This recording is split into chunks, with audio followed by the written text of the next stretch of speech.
Well, okay. Good morning on this beautiful, beautiful Sunday morning. I hope everybody turned their clocks back. It kind of give us a little extra hour of sleep this morning. My name is Reverend Ron Card, and I would like to take this opportunity to welcome each and every person here this morning, especially on this beautiful, beautiful Sunday morning. I am a staff minister at the Centers for Spiritual Living in Carlsbad. In fact, the Sunday morning message that I'm giving right now, this morning, is sponsored by the Centers for Spiritual Living Carlsbad. And this is our very first Sunday in November. We are in a brand new baby month, and our theme for this month is Reaching Higher. Well, this is really such a perfect theme, especially for this time of year, especially this month, and actually even this morning. When I say reaching higher, I'm talking about reaching a higher level of consciousness. We're all striving to know better, to do better, and to be better. And we do this by raising our consciousness. We raise our consciousness by recognizing that spiritual power that we each have. Think about the evolutionary processes that each one of us has gone through, even people before us have gone through to transform not only themselves, but their lives.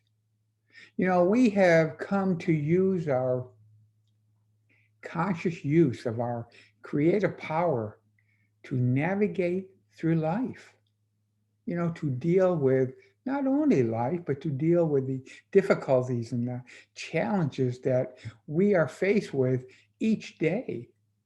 This is one of our finest arts that we have developed in order to reach a higher level of consciousness. And as we begin that ascent during this month, reaching higher towards a greater understanding of not only ourselves, but our place in the universe. One of the ways that we gain greater understanding is by reaching higher. And in order to do this, we must step out of our comfort zones. We must deal with the difficulties and the challenges that we face in life. And as we push past our comfort zones, using our understanding in innovative ways and to advance us forward, while including and benefiting from the wisdom and the experiences that we have gained along the way. When I say that, an experience of mine does come to surface. And it has to do with Facebook, actually what I'm doing right here, live. I'm sure everybody can remember back before the COVID-19 when it first hit.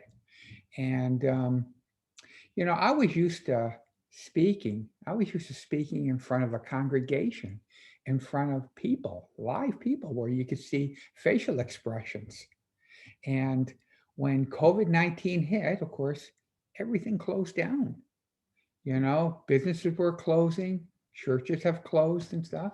And what we had to do is we had to find a different way of not only reaching our congregation, but also reaching other people out there who may need our help or our assistance. And so, as a minister at the church, we got together with other ministers and we all started talking about, well, how do we do this? I mean, how do we reach people out there? And of course, a couple of ministers said, well, there's Facebook Live. We could use Zoom. We could use YouTube. I mean, there's a lot of various sites that you could use, but they were all online. And I had never done anything online before. The only thing I could do on Facebook was to, when I got on Facebook, to put a comment on. I mean, I was very illiterate as far as, having to talk and to be able to do a sermon, online. And so as we started talking about it, I became very interested in it. And I started asking questions. I started, playing around on Facebook, playing around on, you know, um, the different medias, YouTube and Zoom. And then I can remember doing my very first talk online. And I'm sure it's probably quite a bit different than what I'm doing today online.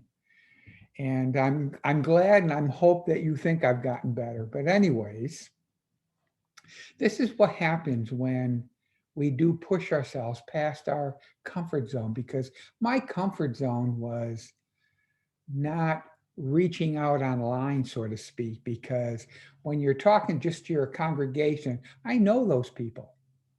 And when you're talking online, well, you don't always know your audiences. You don't know what other people think. You tell a joke, you don't know whether people are laughing or not. So it is totally different. And you do have a tendency to step outside of that comfort zone. When we do, we are faced with challenges of our old ways of being, our old ways of thinking. And that's what it was for me. This is when life can feel quite a bit uncertain and our footing somewhat unstable. But you can look at it two ways. You can either have fun with it or it could be a prison for you. But what I want to talk about this morning is just what I've talked about. And the name of my talk is When the Road Gets Rocky. And believe me, it does get rocky. And I'm sure that we all have had times that the road got rocky. Right now, the road is a little rocky for me. Back a couple months ago, I'm sure everybody is aware the real estate market is just booming. I mean, boy, houses are selling for astronomical prices and stuff. Well, about 2.5 months ago, my wife and I, Linda, we decided to find out what our house was worth.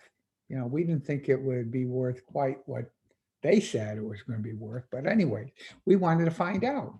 So what we did is we went ahead and we invited a real estate agent over who knows the area and who sold in our park. I live in a place called Laguna Vista, and it's a manufactured home, so it's a little bit different than selling a normal brick and mortar house. Well, anyways, we had we had this real estate agent over, and he went through the house. He looked at everything, and then he sat down with us, and he told us, according to the figures he had listed, to other comparisons, around the area, and he told us a price. And both Linda and I, we just looked at each other like, you got to be kidding me. And of course, he said, there's a few things you're probably going to have to do, but if you do them, then we can talk about, putting your house on the market. Of course, we'll have to sign papers and stuff, and we'll get a little for sale sign out there, and we'll go to town. So we thought about it for a day or two, and then we called our real estate agent, and of course, he again told us what we needed to do, and we went through and we did it all and stuff. And we figured the easiest scenario for this would be to go ahead and do what he said, sign the contracts, get a sign out there, and hopefully within, because it was competitive price or comparative price, compared to the other homes around here. And we figured probably, hopefully, like they gave us an indication, maybe a month, and we'd have this place sold and we'd have money in pocket and we'd be walking away. Well, life's not like that. I wish it was, but not all the time is it. And so here we are, just not quite 2 months into our house being on the market. And we've had an offer, and unfortunately it fell through. And we had another low ball offer, which we didn't take. And it's been a challenge because There's been some added things that we've had to do. We've had the inspection because of the first offer and so forth. And there were things that we had to do. So we have met some bumps along the way here. There actually have been some curves in the road. But I'm really confident that we're going to sell it and we're going to get the price that we want, the price that we feel is competitive with the area. And you can look at these little bumps you have and stuff and allow the fear or the uncertainty to weld up in you, or you can work your way through. But when we are on the rocky road, we are experiencing difficult times. We are experiencing problems and anxieties. And sometimes we feel that we're between a rock and a hard place. Now, I've not felt that, but I have felt some anxiety in this. And I am in the midst of working through it. But the road is not always smooth, and it's not always brimming with trees. And sometimes the road, it kind of winds around and just depends on how big the winds are. And, they're full of stones, both big and small, and we have medium stones. But think about this. If we always stayed in our comfort zone, what would we learn? I probably would have been afraid to put my house on the market, or the first time that it went past the month, I probably would have taken it off. Fear would have overwhelmed me. How could we improve ourselves if we don't step out of that comfort zone? And how could we attract the good things in life that we want? Sometimes it takes a little bit more consciousness for us to be able to get the things that we really want. But it's very interesting that that we always want more. Isn't that kind of weird? Because I always want more. But have you ever noticed that when you got a job that you wanted, or you got the car that you wanted, the house, or you just did that thing on your bucket list, how you're satisfied for a short time, and then you want more? You want different? That's the way I feel a lot of times. Do you feel the same way? See, that's one thing about social media. It's hard for me because I don't know if you're following along with me.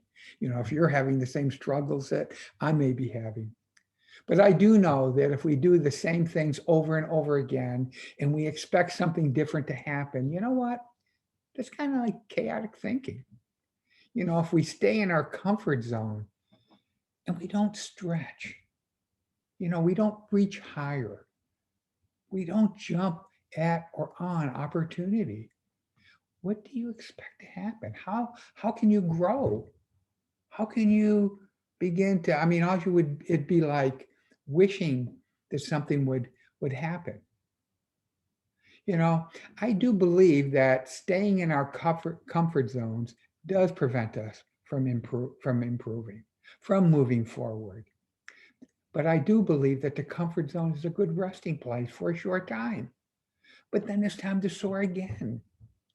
When you get that new car, it's like you want time to settle in it and everything, time to let people know it's yours. It's like you feel really good, or that house, or you do something, on your bucket list. It's like you want time to absorb all that. And that's a good resting place. But leaving your comfort zone isn't always real easy. It can be very terrifying at times, and and it is perfectly normal to feel a little trepidation. When you are embarking on a journey that forces you to look and to try new things that maybe you thought you would never be doing. By stepping out of your comfort zone, it means that you are in uncharted territory, that you are trying things that you never did before and learning things that you have not learned before. Isn't that what we're all about? Isn't that life? We are so afraid to fail. I know I am. It's one of the things that kind of raises up in me whenever I'm in a challenge. But you have to learn how to work through that. The thing that we are afraid to do and to try to avoid at all cost is actually, whether you realize it or not, is your best teacher. Think about this. Life is your teacher. You have to meet life head on. I've learned more from my failures than I have learned from any of my successes. The successes have been great. I really absorbed them. I loved them and then moved on. But I learned more from the failures that I've had in life. A good thing about your comfort zone is that with each action you take outside your comfort zone expands. And once you master that skill, you master that action, it becomes part of your comfort zone. So you're constantly expanding. In a way, you're constantly expanding in consciousness. But as I have mentioned earlier, that as we reach to a higher level of consciousness, we have to begin to recognize that spiritual power that we have. Many of us don't realize, or what we do is we forget who we are. We are spiritual beings. We're having a human experience.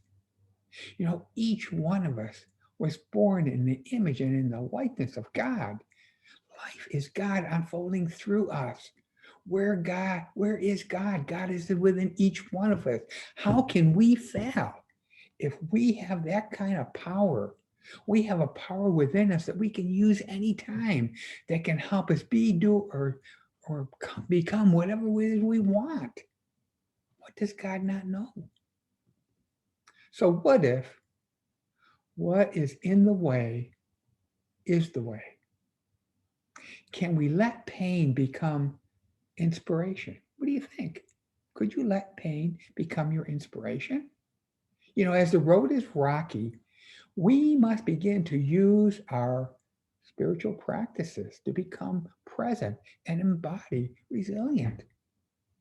Spiritual practices could be meditating, meditating and listening to that power, that presence within each one of us. It could be prayer, speaking your word and claiming your good. It could be walking in nature, sitting by the seashore. There are many ways for spiritual practice to become present. One of the tools that I use is faith. I really have faith in most things I do. Faith for me, and I am sure it is for you, that can penetrate the clouds of unbelief and reveal the truth that is always perfect. You know, with God, all things are possible. And if all else, this is where you turn, this is where you embrace. Our thought can turn fear into faith, loss into gain, and failure into success. I want to leave you with a quote from Science of Mind. It's on page 388. It's the third paragraph. And I think this really kind of puts it all in a little shell. There's more to us than we realize. Man is an eternal destiny, a forever expanding principle of conscious intelligence, the ocean in a drop of water, the sun in its rays. Man, the real man, is birthless, deathless, changeless. In God is man. In man is man. The highest God and the innermost God is one and the same God. I want to thank you for joining me this morning. It's been really nice having you. You're actually in my living room. And I think that's kind of neat. I guess that's one of the benefits of being able to use Facebook Live and some of the other mediums we do. And I am so glad that I've not mastered them, but I've learned how to use them. I'm sure there's a lot more things I need to learn, but that comes in time. And I'm not afraid to step outside of my comfort zone to figure it all out. So until we meet again, I hope you have a good rest of your day. Please tune in next Sunday for our Sunday morning message. We have one every Sunday, and I will talk to you later.